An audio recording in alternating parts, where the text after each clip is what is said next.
Starting tomorrow afternoon, the men's and women's national tournaments get underway in Division II basketball. And here to talk about the NSIC teams that are in the dance is our own David Brown. This conversation brought to you by Grand Falls Casino and Golf Resort. David, first of all, let's start on the women's side. Augustana, your host school for this Central Region portion of the tournament. And amazingly, just a few weeks ago, the Vikings were in the bottom half of the 8-team region. How are they able to rise all the way up to be the top seed and the host for this thing? Well, admittedly, they got a little bit of luck. The 4 teams that were above them each had their own problems that allowed Augustana to rise to that number 1 seed. But I'm still on record as saying they shouldn't have even been that far down in the first place. Augustana proved they were the team to beat in the NSIC tournament. They had 2 of 3 losses to end the regular season, but 1 was in overtime, 1 was a last-second loss.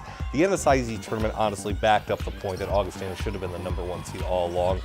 4 wins in a row, and the closest one was the championship game, a win over Winona State by 19 points. Everything clicking offensively and defensively for the Vikings in that NSIC tournament. And as I said, it helped that the 4 teams above them all stumbled. MSU Moorhead, Northern State each lost in the NSIC tournament quarterfinals. Then Central Missouri, who should have been the auto bid out of the MIAA, they lost in their tournament quarterfinals. The GAC automatic bid at the time, Southwestern Oklahoma State, lost in its tournament semifinals. So honestly, kind of a no-brainer when the Vikings win their tournament championship. None of the other teams above them even make their conference tournament championship game. So yes, Augustana got a little bit lucky, but they proved over the course of the NSIC tournament that they are the team to beat. Absolutely. Well, 2 other NSIC teams in this region. You've got Northern State at 5, MSU Moorhead at 7. So what are their respective prospects for this thing? I think the losses in the NSIC tournament quarterfinals for each of them has given them sort of a chance to recalibrate and refocus, because each of them is an amazing team that is capable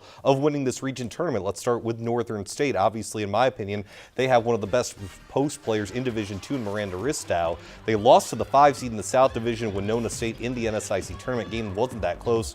Only 44 points scored for Northern State, the fewest they've had all season. They're a very methodical half-court based team. They rely on slowing the game down to win.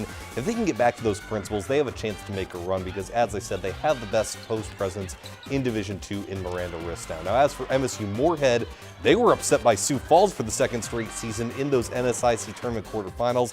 I've talked to a lot of coaches around the league, and it's as simple as this sounds. It gets down to matchups this time of the year. It's really just that simple. And MSU Moorhead has plenty of matchups they can exploit. Drew Sandus, being a 6'3" post who can also shoot, is a matchup nightmare.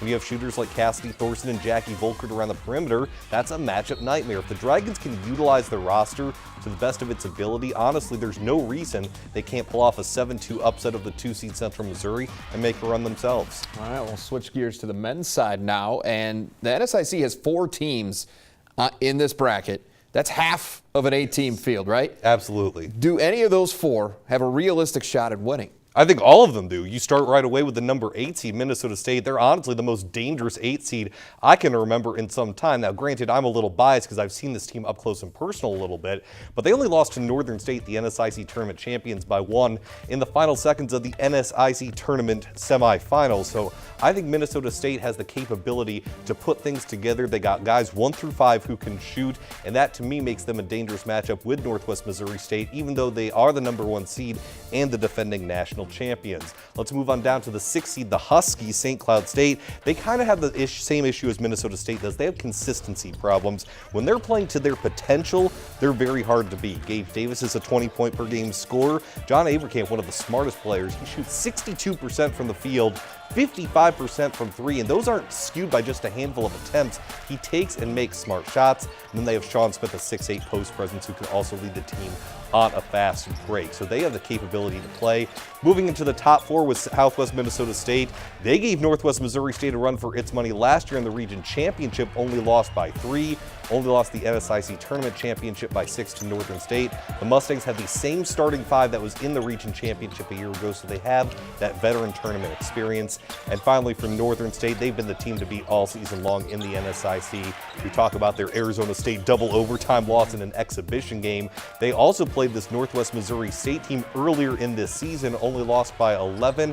I think they have a capability to match up with them again because they're a different team from when they faced them back in November. So yes, all 4 of these NSIC teams have a capability to win the Central Region. And keep in mind, Northwest Missouri State star guard Justin Pitts, he's dealing with a turf toe injury. He may not be 100% for the tournament, so this is an opportunity for these NSIC teams to take advantage. All right, good stuff, David. We'll look forward to seeing what happens this weekend. Absolutely, should be fun. All right, well, coming up, we'll turn our attention to high school hoops. Boys State tournament bracket's going to be finalized tonight in South Dakota. Jason Andera will be back to give us a quick preview of the big Sweet 16 matchups next.